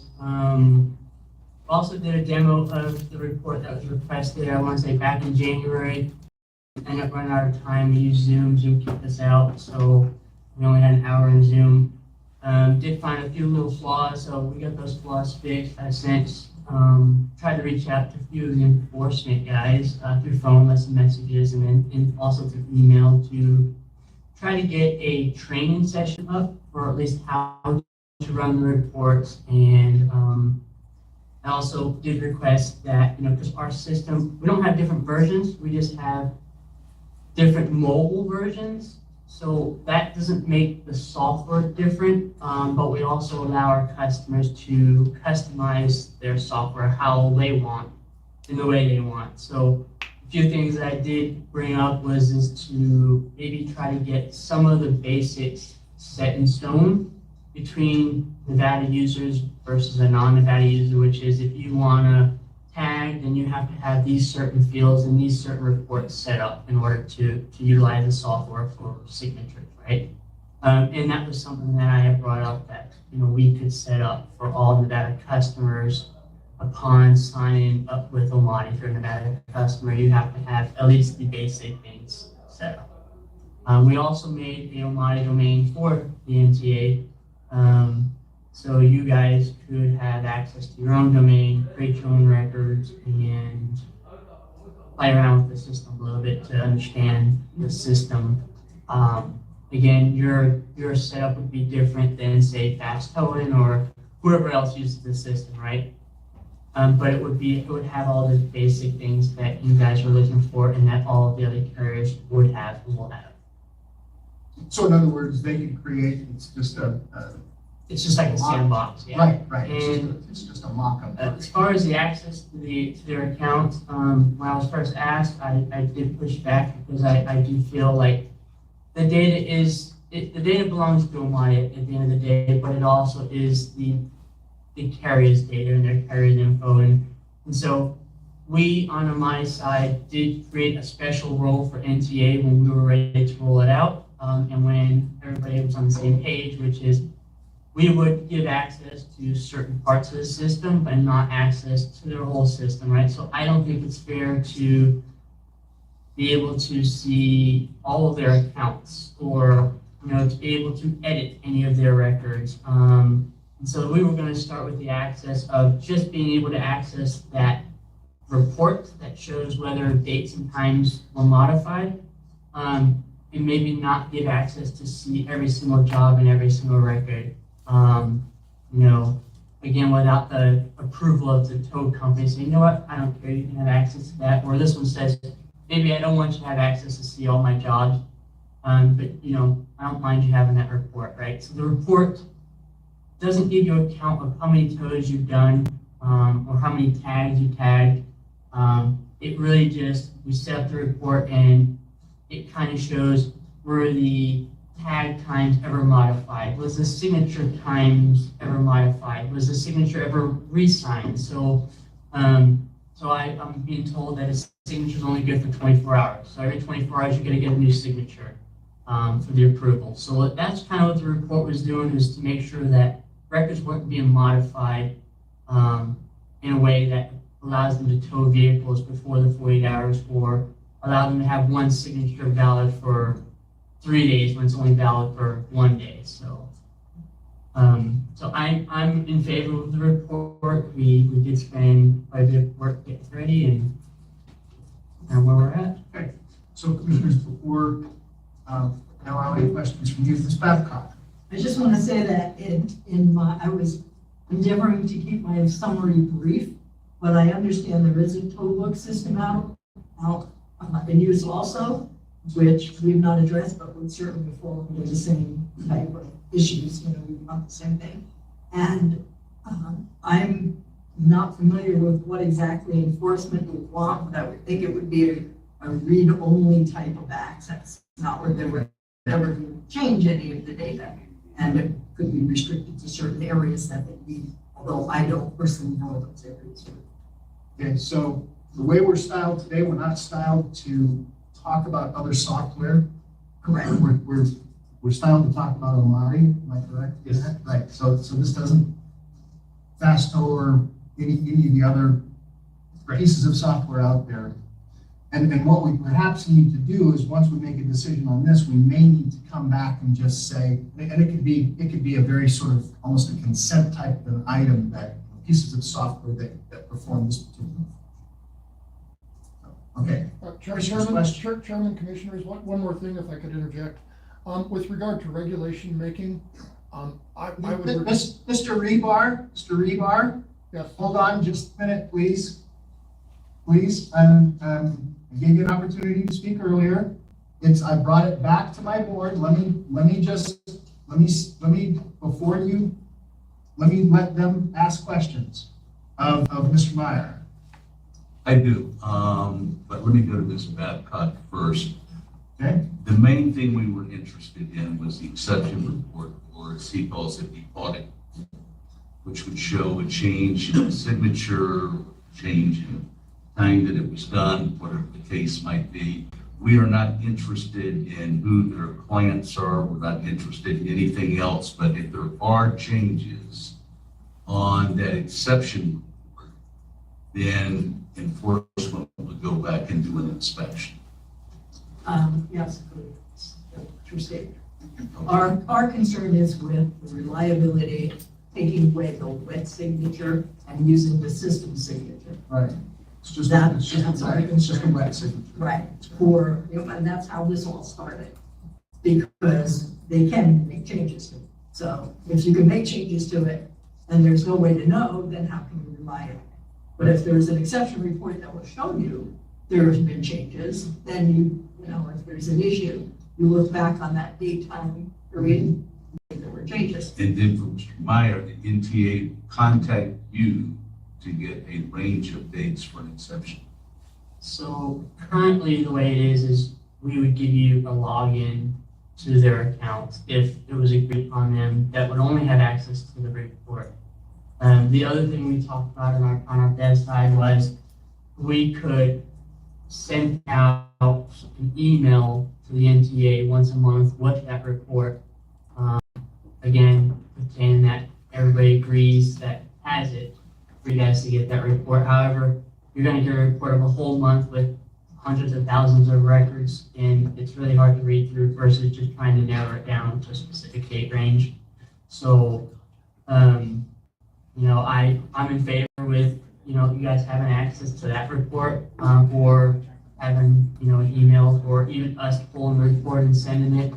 I just, you know, me being the vendor for the customer, I don't want, you know, me to run the report and then anybody think that we're kind of modifying records before giving it to you, which is kind of why I feel more comfortable with you running your own report, versus having data, me giving you data, and, you know, because obviously I'm more in favor, you know, as the customer side of our customer side as well as I am, that things get done properly. And for me, as myself being a tower in the past, you know, we talked last time about the wet signatures, and that I feel wet signatures are easier to manipulate than the digital signature, because it's not hard to get 20 papers signed today and then leave the date blank and then come to, you know, 3 days later and just fill in today's date and have a wet signature that was signed a month ago. Which is why I think even without that report, the system is still more foolproof, because once it's signed, you can't re-sign it. You can't ever change the actual date of the signature itself. There are miscellaneous fields that are called signed date they can manipulate, but the actual date and time on the signature and the actual signature cannot be manipulated once it's signed. Actually, like Renee, but maybe you're right, it's all right, can you come up? Renee stepped out. Okay.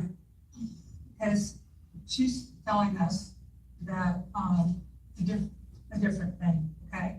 So that's why I want her to be here, so, it sounds like, you know, you're doing a really good job, but, I just want to make sure we're covering Okay, so, the base here. so why don't I go back, Mr. Rebar, go ahead, what was the point that you'd like to make, sir? First thing I just wanted to say, Chairman, I appreciate your demeanor, thank you. The one thing that I wanted to put onto the record was I would urge the authority to go look at recent Supreme Court ruling of Sackett versus EPA, and the direction that the High Court gave as far as congressional direction that's needed to make regulation. That's fairly new case law, and that's what I'd urge the authority to look at as we're moving forward with regulations. What has the High Court said? Thank you. You, sir? Yeah, no, Mr. Evans is back. Evans. That's all right. We were talking about you while you were gone. It's all good stuff. So, Yes. thank you very much. Yes. Hold on just a second. Would you identify yourself for the record? Yes, Renee Revens. Okay, Renee. Thank you. Richard, hold on. Renee Revens. Chief of Compliance Audit. Thank you. Okay. You can call me Dawn. That's okay. I just, and this is for the record. I mean, this is a legal record. Okay, so, Renee, you told us, Marty, and then maybe you could get hold of, or something, so talk to him and tell me. Right, you were gonna reach it. Yes. Well, our main concern is just the access to verify if the signatures have been changed, which Liz told me that you've created an exception report. Enforcement has, I believe Investigator Brown, Liz gave you his contact number, and last I spoke with him, he had not heard from Omar. I've got 2 phone numbers, and I've got an address and I've got, I got 3 emails and 2 phone numbers. 2 of them are enforcement and one's the chief. So I've got his email. I did respond in emails, and I also made some phone calls to both numbers and left voicemails. So we did the demo with Ms. Babcock, and I forget who else was on that meeting, so I apologize. But we did a demo. We did find 1 or 2 flaws. We fixed those within the day, got it pushed out, and then I since have asked for us to get on a call with everybody and do some training on how it works and what to expect and how we set it up. I also, booked my flight to not leave until Saturday so I could try to give all day today and all day tomorrow to whoever had time to sit down with me and look at this report. I also had some improvement from some companies to show their data in that report. So you can actually see live data versus, me just giving you a sandbox. Like I said, I have a sandbox. You guys are welcome to put in records. Obviously, you have to be trained on how to use it to even be able to put in records. And then you can play with it yourself and see how the report works and how you can manipulate things and how you can't manipulate things to understand more of how the software works, outside of just the report. So the report exists. I can't legally say, it wouldn't be fair to our customers to say, here's a login to his account to this report without them at least agreeing. And, I agree with giving the access as long as our customers agree to it. Sure, no, I don't think anybody's right. And, That's proprietary information. And we understand that. We do also require some information as well. So that's, I don't disagree. So, And I would just like to add that I know there's discussions about NTA having access to all of the entire platform. The only thing we would be interested in is the wet signature portion of it to verify that the tow is not true. We would not be delving into their financials or their accounts or anything like that. It's strictly from an audit point in order to verify if a tow the signature had been adjusted or modified in any way. That's really all we're concerned with, that we don't need that. And is there a way to restrict our access to only that? There is. I do want to make another comment too. As some companies, I don't know each of them, but not all companies are using our software 100%, right? So some will use it to go out and put the notice on the vehicle, which has to be there for 48 hours, and then get it signed and approved for tow. But they may not actually run the tow through Omadi, right? They may have their own software, or they may be doing that on paper. Other companies run from A to Z. So, some companies, like I said, are just using it to put the warrants on cars and then get the approval for the tow. So I, at this point, can't tell you when a vehicle was towed if they don't put the tow in our system, but I can tell you when the notice was put on the car, how long the notice was on the car, if that notice dates have ever been modified, because those can be modified, and when it was signed, and which the signature date can't be modified. The only way the signature date is modified is to replace the signature with a new signature. So I can tell you all that info. I did recommend to some of the companies who aren't using both is to physically put in a tow time that it was actually brought to your yard. And then at that point, if you had discrepancy, you may have to look at two systems to find out when it was towed, or maybe public records as when it was called into law enforcement, and compare that time with the approval times and dates. Right. So I know it's, for some companies, it's very easy to get all the data from A to Z from add to tow, and some you're not gonna get to tow. Okay? Yeah, sure, right ahead. I'll just go to, the commissioner, and you know, hopefully about the time tomorrow to be able to go to the lobby and do all that. That would be up to enforcement. I need to check their schedules. I believe Jason Brown is here, so, I mean, before you leave today, we certainly can. And honestly, He does not work How long are you in town for? So, I fly out, Saturday morning, and unfortunately I stay longer, but I had some family death come up, so I get out Saturday to the state, so I'm here until, Saturday around here. I'm sure we have some enforcement that could possibly, I'm sure, set aside some time for you. I don't think it would take more than 30 minutes. Well, or even Mr. Barry, who can get a potential understanding of the software, because that guy's amazing. Yeah. Watched him look at things one time and just have Sure, a yeah, knowledge. Right, and so absolutely. and then he can say, can this train the is staff. how, right, this is how it, I'm not trying to give him extra work, because he's got nothing to do. So I don't know, is Jeff sitting in the back of the room? Is Jason in the room still, Todd? Yeah, Jason, do you have time this afternoon? Jeff, do you have time this afternoon? Okay. Mike, do you have time this afternoon? My day's open for you guys, so. Okay, Okay. perfect. Perfect, okay. Any other questions?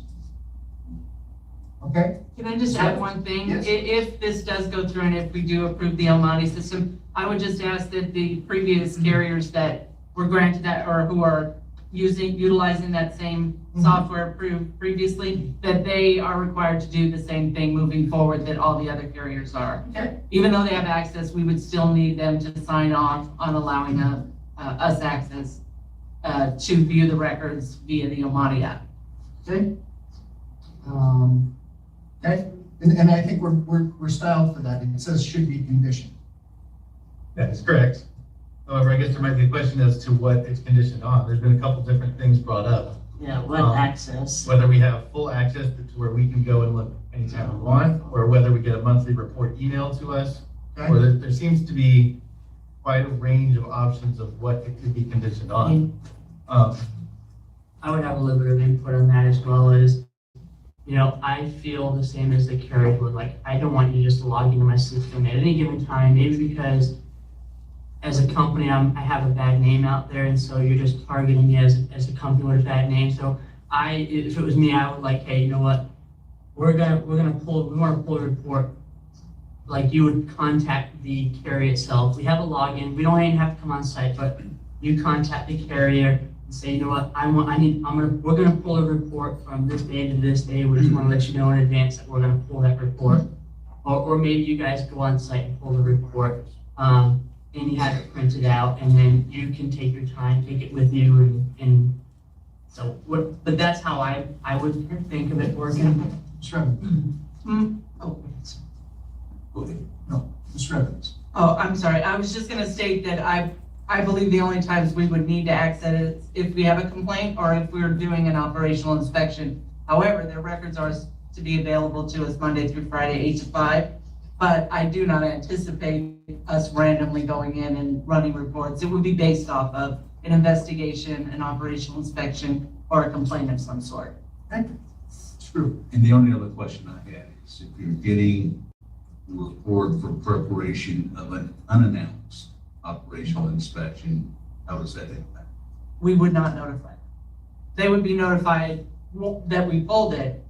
But if we're conducting a risk-based operational inspection where it's unannounced, we just show up, we would probably ask for the report then and there while we're there.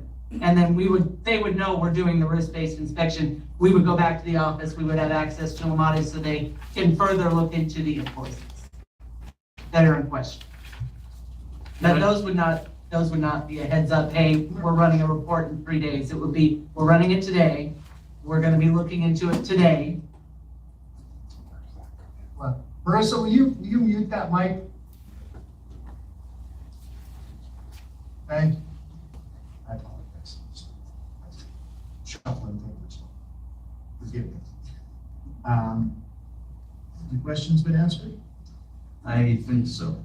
Your questions been answered? Any other comments from staff? Any other representatives wanting to make a comment at this time? Mr. Chairman? Another comment that I did have. Okay, hold on just a second, Mr. Fletta. So another comment I did have, which is another option that what we can add, which is anytime the report's pulled, we have the ability to email the admins of the site as to who pulled it and when they pulled it. Okay. And Nice. what their date range were. Right. So we don't have that, but it's something that's simple that we can add in there. Okay. To give them ease that if you come in, if you log in and you run that report, then I'm gonna get an email saying that Right. on this day at this time, this agent logged in and ran the report from this date to this date. So it's like another line of defense. Okay, hold on, just, I know I have your, hold on just a second, Mr. Fletta, I have you first, go ahead. Thank you, Mr. Chairman. So, as I said before, we don't have a conceptual problem or objection to a limited exception report as described. I'm trying to track the discussion here, and I'm not exactly precisely sure what's going to be in this exception report. And I just want to be sure that if the NTA is going to approve this and condition the use of Amati for existing operators like Milne on this exception report, that it's totally clear and specific what is going to be in that exception report, and that should be in the motion. Because what I'm concerned about is that a general approval is going to be given, then staff who apparently hasn't seen a demonstration of what this exception report is and how it works is then going to work with Amati to develop that exception report, and the elements of which will not have been established here, which I think they need to be. Beyond that, as it relates to the operators who currently have approval, I do think we're going to need some specificity as to when this requirement is going to begin, because they're using it every day, and they need to have a reasonable opportunity to discuss with Amati how it's going to work, because we at least Milne hasn't received a demonstration of what this particular exception report is going to look like. I would also just note, I don't want to create a major issue about this, but this item is noticed generally. The individual operators who are using Amati have orders authorizing them to use it, and those specific operators have not been provided individual notice that the terms of their operations in Nevada are going to change. So I do have a little bit of a concern about that. But again, if we can get some real clarity here on when this change is going to take place, what it exactly is going to mean, then that could assuage my concerns. Okay. All right. Thank you, Mr. Fletta. Segura, welcome. Thank you. I'm Robert Segura, Titan Towing. I just want to point out a couple of things from the operator or tow car operator perspective. The first thing is the discussion for item 84 is regarding the use of Amati software system. I asked Mr. Meyer to come today, pick him up, brought him, make sure he's here. And he's spoken very eloquently about what they can and can't do. We're well aware of it on the operator side of the house. I just want to make sure and reiterate a couple of things. Number one, he's already said and made mention, there's different tow companies. For example, City Towing, DBA Quality Towing here in town, they use Amati for tagging and sign-offs for towing. But they also use TOPS for their accounting and their general program. And I ran the company for 12 years, so I'm aware of that. King's Tow Guys, I ran those companies for several years. They have their own system, Townator is what they call it. They have their own system, but they use Amati for tagging purposes and inventory purposes and for sign-offs. The main reason Amati's become a topic, because as this gentleman on TV said, Rebar, I believe his name is, about TowBook, there's also Tow Ready. There's other things that I've brought to Renee's attention over the past decades we've been together. At the end of the day, we don't really care as operators which system that we're using, as long as we have the ability, especially in light of COVID and recent changes, that we have a transparent, obviously, but also a hands-off or a contact-free scenario, because more and more businesses are being ran by virtue of television, cameras. It's not our father's Oldsmobile. And these people are approving tows from other countries, and we have a 24-hour window based on our current status as is. Then a lot of things have to happen based upon where you're at, what's going on. At our company, which, again, we're one of the larger companies for impounding, we only use Omani for tagging and for signatures for those that require or there's a necessity to have an online approval form. We still have, and will always have, the diehard guy who still has the brick cell phone and the pager that are gonna sign off on a wet slip. It's just gonna happen. There's 100 of 1,000 customers that are like, you know what, I don't wanna do that. You do it for me, I can't do that for you. Well, then just come to my office and I'll sign the slip. That still happens. Those are the kind of things I just wanna make sure the authority is aware, especially the commissioner, before you render a decision. Yes, we have Omani, but it's not being used OMADI. Some O, some I, some M, some D, but very few. Matter of fact, I don't think there's anyone in this state that uses it thoroughly. We have few. Yeah, I'm not aware of it. And I mean, I've worked at quite a few. We're been in charge of several. And I'm not aware of anybody that uses it. And again, there are other ones out there. I've used them. Some of them have comparable stuff. Some of them are lesser. At the end of the day, in order to be on an even playing field with your competitors, so you have a knife in a knife fight, you had to have the system that the authority was riding with, and that was Omani. That's why majority of the carriers are rolling with Omani. Because we were told, well, who's going to use tow ready? Oh, 15 years ago, Newton said, well, Dave's not here anymore. He's pushing water in Colorado now. So let's get down to where we're at, and that comes down to us getting with the program. That's why we shifted from tow ready over to Omani, so that we're following the rules and we're in line with what we're supposed to do. The other thing I'd like to say on behalf of Mr. Minor and Omani is that I know there's been some difficulty as far as getting a hold of and contacting, but I personally, and again, I'm a customer, I understand that, but I've never had any issues, even on weekends and evenings, getting a hold of Mr. Minor when we needed something. And when I've been asked by, whoever it may be, if I would be able to help facilitate, I've always been willing to do that, always would be and will be able to do that. But I just want to put out the fact that I've used other systems, so I have no dog in that hunt as far as I pay them monthly for their service. But I've never had any problems getting a hold of them, and they've been very, upfront, and, I even said he got a few days booked in so that we can make sure that Monaco was around. Whoever, whichever is assigned, I believe those are the two. And they have a chance to be able to look at it. All right. That's all I want to tell you. Thank you so much. All right. Before I move on, I've got Sean Davis and Vincent Smith. Got a signing card. I'm Sean, I'm good right now. Okay. I just want to make sure. I got you. I don't want to step over you. If you want to come up and make a case, I'm happy to listen. Okay. All right. Let's bring this back to the board. Any more questions for Mr. Meyer or Mr. Evans? I think the only concern I had, and came up again just a while ago, that is the unannounced operational inspection, which is important for compliance enforcement. And I like the notification system you're talking about. I think the towers need to be notified if somebody's looking at that information.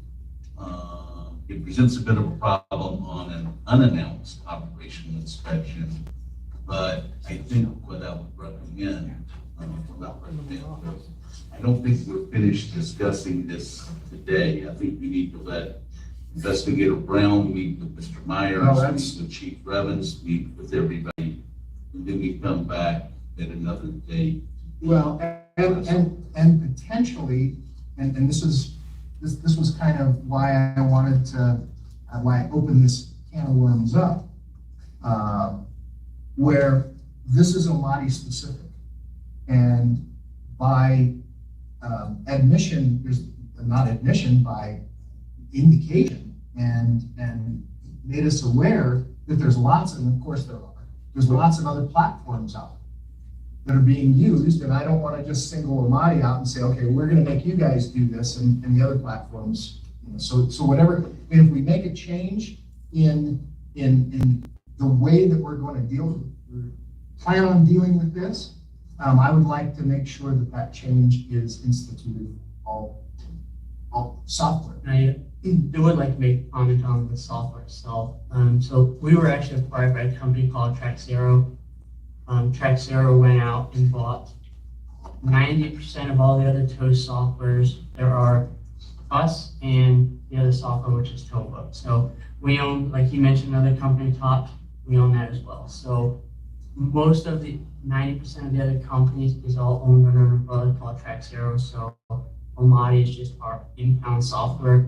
The other softwares don't really have the capabilities of the impound as Amati, so they do still are strong with, like, invoices and things of that nature. So did want to kind of bring that out to life that we.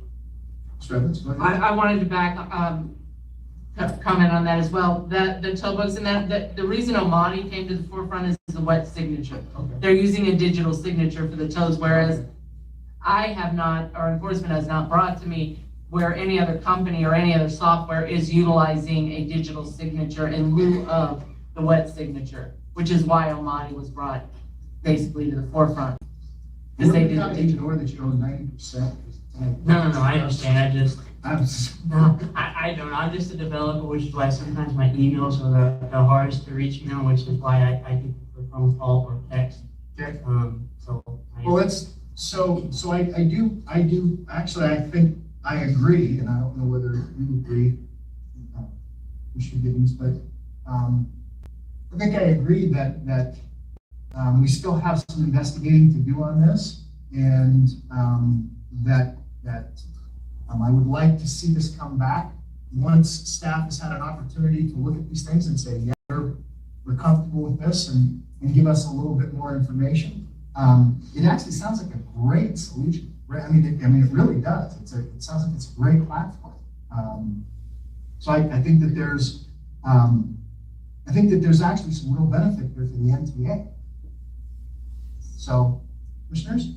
One last question, Mr. Myers. On the exception, if a certain tower decides they don't want to allow us to have that, will we get that report automatically, or will that be up to the individual? You wouldn't. Again, it's their data, so they have to agree to it. I think at that point in you guys' ruling, maybe you rule that you at least have the opportunity to get a monthly email report. They don't want to give you access, and then we can come up with that solution for them to use the signature. Or again, if they don't want to provide any info to you guys, then maybe they're just not approved for digital signatures and they have to do all wet signatures. And I totally disagree, but what I think will happen here, if I may, once staff has an opportunity to look at this and sort of familiarize themselves with the system, then maybe some of those questions can be answered, and then we can figure out.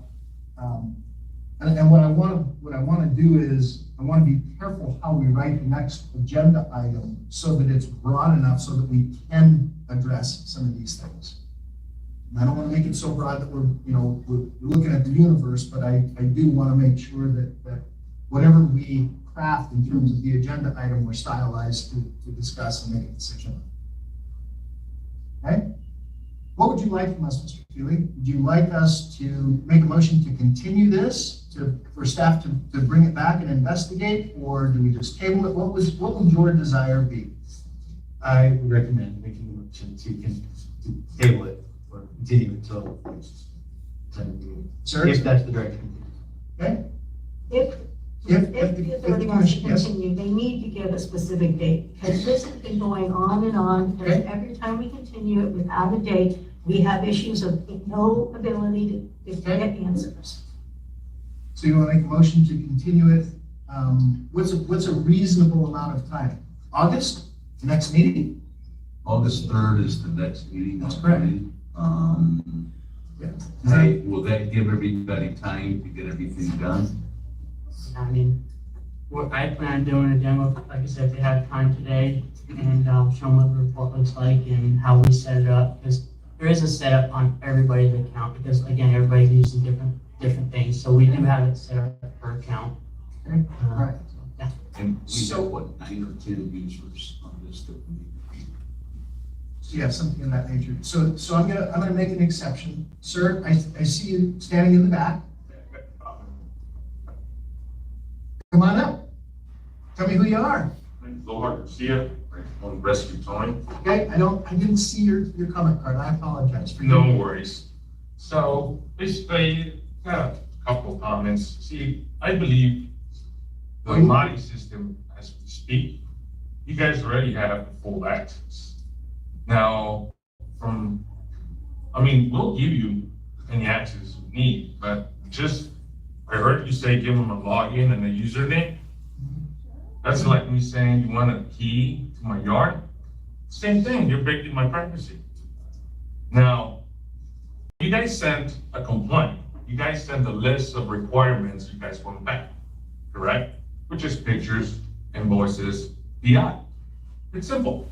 Just send in that list of complaints, you want the revision for that particular vehicle and the IP of who authorized that tow.